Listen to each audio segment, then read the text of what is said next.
Boa tarde, boa noite, boa madrugada. Vamos aqui à nossa prova número 6, parte um e 2 desse nosso mini curso preparatório para o exame da ordem, né? Essas revisõezinhas aqui que a gente vai fazendo, pessoal, elas são bem importantes, tá? E elas são suficientes aí para você conseguir sua aprovação se eventualmente você tiver uma bagagem um pouco maior. Caso contrário, você precisa da aula extensiva, tá bem? Aí é uma coisa que você tem que descobrir por você mesmo, tá bem? E vamos que vamos. Nesse pontinho aqui eu estava comparando, pessoal, a gravidade com a quantidade. Quanto mais grave for a situação, maior quantidade de pessoas para resolver aquela situação. Então, por exemplo, no caso de ética, se você pegar um imóvel da OAB e tiver que gravar de ônus real, por exemplo, hipotecando o imóvel da OAB, é a maioria absoluta dos membros do Conselho Seccional que vai decidir. Agora, se for para adquirir um imóvel da OAB, um imóvel qualquer para pertencer aos órgãos da OAB, aí você precisa apenas tão somente da diretoria decidindo a respeito. Eu fiz essa comparação também com a perda do mandato de um parlamentar dentro do Congresso Nacional. A maioria absoluta decide a perda do mandato quando ele quebra o decoro parlamentar e quando ele sofre uma condenação criminal por trânsito julgado. A maioria absoluta que vai decidir sobre isso. No caso da diretoria, quando ele faltar a terça parte das reuniões ordinárias, tá bem? É isso que acontece. Ou problema eleitoral, qualquer outra coisa nesse sentido. Tem outras opções lá, pessoal, mas foca nessa diferença no nível de gravidade com a quantidade de pessoas. Tá bem? Aqui a gente geralmente pensa que diretoria manda mais do que a maioria absoluta. Na verdade, a diretoria ela administra e a maioria absoluta é que tem mais força, tá bom? Fica nesse foco que acaba sendo mais fácil. Tá bem, carinhas? Então vamos que vamos. O pessoal aqui estava com uma comparação, né, sobre o período em que a lei fica pendente de sanção veto por parte do chefe do Poder Executivo, não pode ter medida provisória a respeito. Né, sancionar, ele gostou, vetar é porque ele não gostou. Então, o período de pendência aqui da sanção veto de um processo legislativo não pode ser objeto, a matéria desse conteúdo em si, de medida provisória. Tá bem? Aqui as setinhas verdes é porque o processo legislativo com alterações substanciais volta para a casa iniciadora. No Na setinha alaranjada não volta, vai direto para o chefe do Poder Executivo. Tá bem? Bom, vamos lá. Gente, aqui eu estava comparando, né, mostrando para vocês o 444, os legitimados ativos para propositura de um controle concentrado direto no Supremo Tribunal Federal, mas também temos que esses caras podem pedir edição, revisão e cancelamento de teor de súmula vinculante. Por exemplo, pode revisar o conteúdo da súmula vinculante, que trata ali sobre a cláusula de reserva de plenário, súmula vinculante número 10, né? Pode revisar, não estou falando que vai conseguir. O 444 pode pedir, os tribunais também podem pedir. Eles falam, não, acho que a gente pode, por meio de um órgão fracionário, julgar o controle de constitucionalidade. Eles podem pedir, mas é bem complexa a situação. Mas eles podem pedir a edição, a revisão e o cancelamento de súmula vinculante. 444, Defensor Público da União e os tribunais. Gente, olha só, 444, você tem que saber quem são eles, quem eles pensam que são. No caso, aqui você tem um Procurador-Geral da República, que faz parte do 444. Tá? Não pode esquecer disso, não. Temos aqui a Constituição Federal. No topo, nós temos aí a Constituição Federal e eventuais emendas constitucionais. Quem pode propor emenda constitucional é o presidente da República, mais da metade das assembleias legislativas, um terço da Câmara dos Deputados ou um terço do Senado Federal. Importante esse ou aqui, porque não é E. Se fosse E, seria um terço do Congresso Nacional, né, gente? Então é um terço da Câmara ou um terço do Senado, mais da metade das assembleias legislativas e o presidente da República. Eles que podem propor, né, uma emenda constitucional. Aí a aprovação é por meio de dois turnos, 3/5 votos em cada uma das casas do Congresso Nacional. A votação não precisa ter um prazo de distância entre o primeiro turno e o segundo turno. As leis, quem que pode propor lei? Aí, pessoal, tem várias pessoas que podem propor lei, o Procurador-Geral da República pode propor, tribunais podem propor, e o povo pode propor. Aqui são leis ordinárias e leis complementares, tá? Não é somente lei ordinária, não. O povo, por meio de 1% do eleitorado nacional, pode propor uma lei, e essa quantidade de pessoas tem que estar dividida em pelo menos 5 estados. Então seria fácil você colocar 1.900.000 pessoas aqui no estado de São Paulo e um pouquinho em cada um dos outros estados para compor os 5 estados, correto? Mas não é o que acontece. Você, além de estar em 5 estados, tem que dividir não, perdão. Cada estado tem que ter pelo menos 0,3%, 0,3 dos eleitores concordando com esse processo, né, com essa nova lei, com esse projeto de lei. Tá bem? Bom, gente, aí eu trouxe aqui a baila também o rol, né, de 2/3 que nós já vimos até agora. Olha só, 2/3 edita-se súmula vinculante, revisa, cancela conteúdo, né? Modulação dos efeitos temporais, criação de lei orgânica municipal, imunidade do parlamentar perde por 2/3. A Câmara dos Deputados autoriza o processo de impeachment contra o chefe do Poder Executivo. Então, a Câmara dos Deputados, por 2/3, ela autoriza o processo de julgamento contra o chefe do Executivo, no caso de crimes comuns e crimes de responsabilidade. 2/3, ela autoriza para julgar pelo Senado Federal o crime de responsabilidade. 2/3, ela autoriza o STF a julgar o crime comum do presidente da República. E 2/3, né, derruba-se ali a desaprovação da conta feita pelo Tribunal de Contas. O Tribunal de Contas não é órgão do Poder Legislativo nem Judiciário, mas ele auxilia na fiscalização das contas do Poder Executivo. E aí, consequentemente, né, o Poder Legislativo respectivo pode derrubar essa eventual desaprovação de contas aqui. Competência privativa da União, gente, trânsito, transportes, consórcios, sorteios, registros públicos, base da educação nacional, nacionalidade, cidadania, né, competência privativa da União. Não pode ser delegada para os estados por meio de lei complementar. tá? Desculpa, pode ser delegado por meio de lei complementar, não pode por meio de medida provisória, tá bem? Aqui um caso de brasileiro nato e naturalizado, pessoal. Quem são os brasileiros natos? Os brasileiros natos são aqueles que nascem de brasileiros. Se você nascer de brasileiro, você terá direito de ser nato. Esse é o critério ius sanguinis, tá? Você nascendo de brasileiro, você terá direito de ser nato. Nato de qualquer jeito. Se você nascer no solo brasileiro ou no sangue brasileiro, você terá direito de ser brasileiro nato. Tá bem? Essa minha didática aqui do canto esquerdo não ficou muito boa, não. Esse conteúdinho aqui não ficou muito bom, a explicação. Né? O explicamento não ficou muito bom, a didática do conteúdo, né? Mas é só você saber que se você nascer de brasileiro, você terá direito de ser nato, tá bem? É isso que acontece. Terá direito de ser nato, tá bom? Olha só, então se você nasce de sangue brasileiro, seu pai pode ser brasileiro nato ou naturalizado. Imagina que seu pai seja um russo que veio para o Brasil passar o carnaval aqui e ficou aqui uns 15 anos, adquiriu a nacionalidade brasileira, aí o filho dele nasce lá na Rússia. E aí? Você terá direito de ser nato se você for filho desse cara, certo? Então, se você nasce de sangue brasileiro, você terá direito de ser nato. Se você nasce de sangue brasileiro e o seu pai está de férias na Disney, por exemplo, você vai ser registrado no consulado para conseguir esse procedimento administrativo mais rápido, né? É garantido, é importante registrar no consulado. Agora, se seu pai está a serviço do Brasil, se seu pai é um prefeito que está lá em Washington, no Congresso Nacional dos Prefeitos do Mundo, e aí, se você nasce lá, se seu filho nasce lá, você sendo um prefeito, aí não precisa de registro, prescinde de registro se tiver a serviço do Brasil. Gente, a lei ela não vai retroagir para prejudicar, né, o ato jurídico perfeito, a coisa julgada e o direito adquirido. O ato jurídico perfeito, imagina um contrato com duas testemunhas. Hoje em dia, ele é título executivo extrajudicial. Daqui 2, 3 anos vem uma nova lei dizendo que agora para ter título executivo extrajudicial tem que ter quatro testemunhas. Pô, você fez na época da lei que estava em vigor, então o teu ato jurídico foi perfeito. Consequentemente, a lei não pode retroagir para prejudicar. O teu contrato continuará tendo força de título executivo extrajudicial. A lei não retroage, então, né, para prejudicar a coisa julgada, ato jurídico perfeito e direito adquirido. Ela não retroage, pessoal, para alcançar fatos de dores ocorridos lá atrás. Né? Então, hoje a lei diz que vai ser tributado por meio de contribuição social quem joga videogame mais de 5 horas por dia. Se você jogou mais de 5 horas por dia videogame lá atrás, a lei não vai retroagir para alcançar aqueles fatos geradores que aconteceram lá atrás.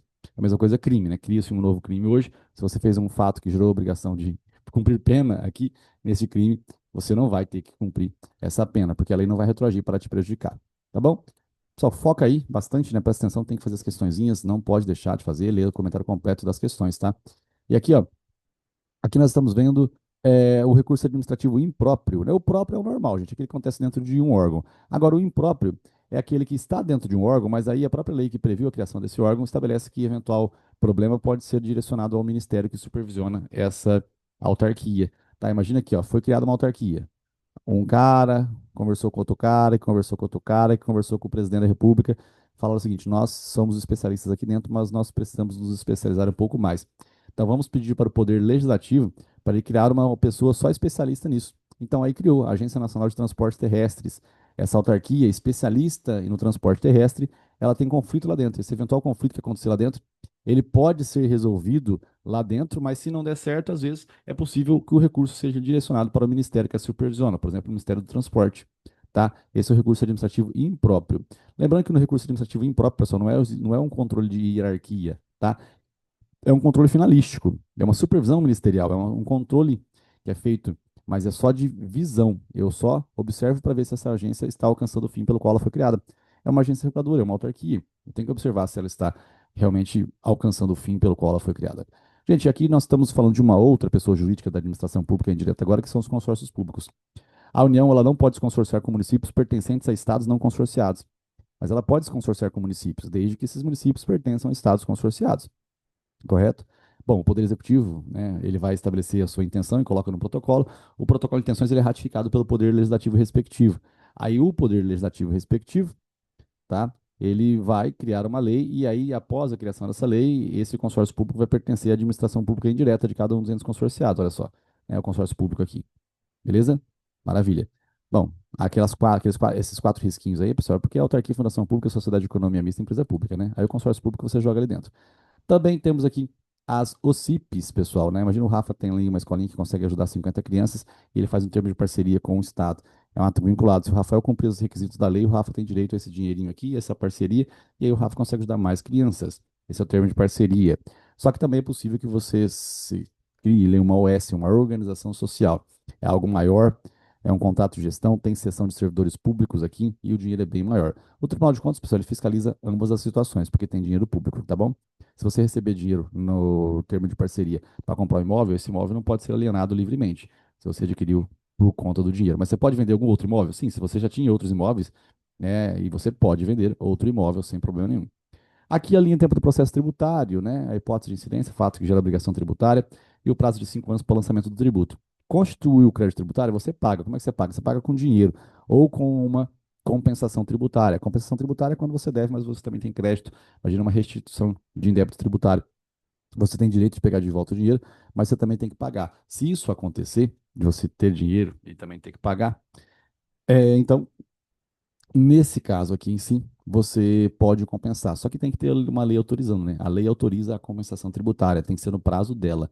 Esse que é o problema, tá bom? Bom, nós também temos aqui a constituição definitiva, e aí você pede o tulipa-demora. O tulipa-demora é a tutela antecipada, liminar e mandado de segurança, parcelamento, depósito do montante integral, moratória e recurso administrativo. Recurso administrativo é insurgir-se contra a decisão administrativa, é impugnar a decisão administrativa, tá? E aí, quando você faz isso, você consegue uma certidão positiva com efeitos negativa no mundo tributário. Então você acaba conseguindo atuar, tá? Você acaba conseguindo trabalhar no dia a dia, certo? Como se tivesse totalmente regular perante a fazenda pública, tá bem? Olha só, o depósito do montante integral, pessoal, muitas pessoas dizem que ele é extinção do crédito tributário. Não, não é. O depósito do montante integral, ele é uma forma de suspensão da exigibilidade do crédito tributário. Não pode errar isso daqui, tá bem? E olha só, né? Aqui nós temos a exclusão do crédito tributário naquele período de 5 anos. A decadência acaba sendo, sim, uma exclusão do crédito tributário, tá? Não é dito assim, dizem que só isenção e anistia é, mas a decadência tá aqui também no prazo de 5 anos, então é uma exclusão do crédito tributário. Tá bom? Bom, aqui também tem um comentário sobre o seguro garantia judicial e a fiança bancária. Eu coloquei esses dois temas aqui, essas duas expressões, porque essas expressões, pessoal, elas vão servir de fundamento ali para garantir juízo lá no processo de execução trabalhista, vão servir de fundamento para garantir também a execução tributária, para você ter direito de fazer embargos de execução, tá bem? Aí você anota isso daqui. E ela também serve aqui para, né, o mundo do direito administrativo. No direito administrativo, para você participar de um processo de licitação, você tem que ter esse seguro garantia judicial e essa fiança bancária para comprovar que você consegue continuar prestando serviço público, independentemente do Estado pagar, né, o que ele deve para você. Bom, vamos lá, né? Agora eu vou olhar aqui o caderninho para ver se eu deixei de falar alguma coisa, né? Consequentemente, eu não falei de ética, pessoal, no desenho ali, mas a incompatibilidade você já ouviu bastante, né? O Juca, por fim, virou gerente. E aí o juiz, até de licença, o juiz de licença, a incompatibilidade permanece, perdão, enquanto ele está de licença, obviamente, tá?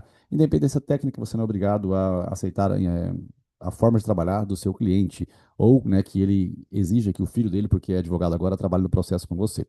O cliente revoga, né, o contrato de honorários, ou o advogado renuncia. Isso dá uma ideia de conflito. A revogação e a renúncia dá ideia de conflito no contrato tributário. Agora, o subestabelecimento com e sem reserva de poderes é algo amigável, porque existe uma comunicação, existe uma conversa entre o advogado e o cliente, tá bom? O cliente revoga ou desiste, mas ele paga honorários de qualquer forma, tá? Só que se ele não pagar os honorários, pessoal, será que você tem que prestar pormenorizadamente é, prestar, né, pormenorizadamente as informações do processo, tem que devolver a documentação? Sim, tem que devolver a documentação e tem que prestar esclarecimentos pormenorizados ao seu cliente, tá? Isso é bem interessante mesmo, ele não te pagando. Prazo de 5 anos prescreve, né, para ser punido. No caso aqui, os 5 anos é um prazo interessante porque ele conta da constatação oficial do fato, não conta do fato. Tá, então, um processo ético disciplinar ele pode acontecer 5 anos depois da constatação oficial do fato. Ou seja, você fez uma merda agora em 2025, mas constatou-se essa merda em 2027. Então, o prazo de 5 anos começa a partir de 2027.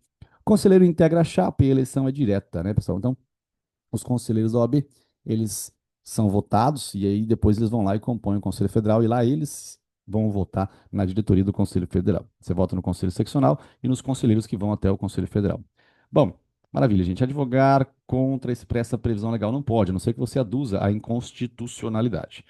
Purgar a mora, eliminar a mora, né? É a mesma coisa. Tem que escolher um entre eles, né? Duas pessoas foram procurar você para resolver um conflito e aí você é obrigado a escolher um dos lados.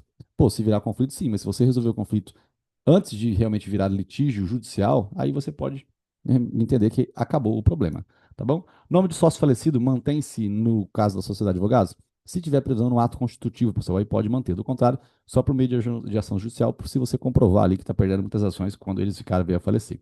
Advogado que não paga anuidade acaba não podendo ser suspenso dos quadros da OAB. Também como é que você é suspenso. Freak é fraudar lei, reter autos, inépcia profissional e conduta incompatível. E qualquer coisa relacionada com dinheiro. Mas a anuidade, mesmo se você não pagar a anuidade, você não vai ser suspenso dos casos da OAB, você sofre uma execução fiscal, mas você continua tendo direito de advogar. Correto? Faltará a terceira parte, pendente de sanção veto chefe do executivo. Isso aqui eu comentei. Desaparecimento forçado, no caso de direitos humanos, direito internacional, pessoal, é levado em consideração quando o Estado desaparece com o corpo de alguém, não quando o particular. Se você for sequestrado por uma facção criminosa, não é conhecido como desaparecimento forçado. Agora, se a polícia te levar e você não aparecer em audiência de custódia e desaparecer, aí acaba sendo desaparecimento forçado. Sobre contrato, né, contrato testamento, onde que se realizou o contrato ou testamento, aí eu vou levar em consideração as leis daquele país para resolver o conflito. Lembrando que o juiz brasileiro sempre julga. Lembrando que o juiz estrangeiro nunca julga sobre imóvel no Brasil. E a regra é de onde se constituiu a coisa, onde se constituiu a coisa. Bom, eu também não comentei com vocês, pessoal, sobre o Simples Nacional. O Simples Nacional, o advogado ele pode escolher o Simples Nacional? Sim, né? O Simples Nacional é uma forma ali da União, é a União em si tratar até do ICMS, do ISSQN. Você fala, Rafael, mas não pode, você disse que isso é de competência do município, de competência do Estado. Tudo bem, o ICMS é a transferência de mercadorias e serviços de municípios para municípios e de estados para estados. Isso é ICMS, competência do Estado. E SSQN é circulação de mercadorias dentro do município.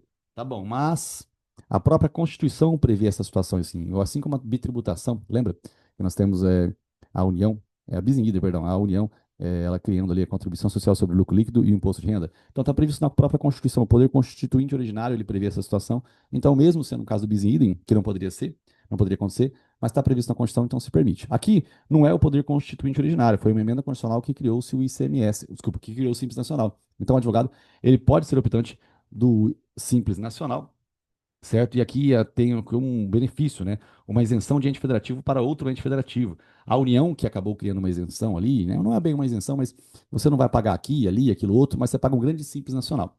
Você não vai ter que ficar pagando um monte de imposto diferente, você paga só o Simples Nacional. Isso na teoria é bonito, pessoal, tá? E aqui na prova do B cobra-se a teoria. Na teoria é isso aí. Existe uma isenção ali heterônima, permitida, tá bom? Mas vamos que vamos, né? O Conselho de Política Fazendária, ele se envolve com isso daí, com o FAS. Falei sobre recurso administrativo impróprio, consórcio público. É, sobre dispensa de licitação, eu acabei não comentando muito, pessoal, tá? Mas a gente vai comentando com o passar dos dias. Mas a dispensa de licitação, ela vai acontecer, mas aí, eventualmente, tem que ter a análise de mercado, né? E, assim, se tiver, não pode dispensar a licitação também e cobrar um valor muito, né? Contratar um parente de um governador, um parente de um prefeito, ou mesmo que isso não seja parente, dispensa a licitação, mas cobra um valor muito acima do mercado. Aí não dá, né? Aí fica bem absurdo. Tá bom? Os valores não influenciam é, em algumas outras situações aqui. Bom, essa foi a prova 6, pessoal, parte um e 2. Desculpa, parte 5, né? Prova 5, parte um e 2. Tá bom? Vamos que vamos. Foco, força e fé. Farra depois de muito estudo.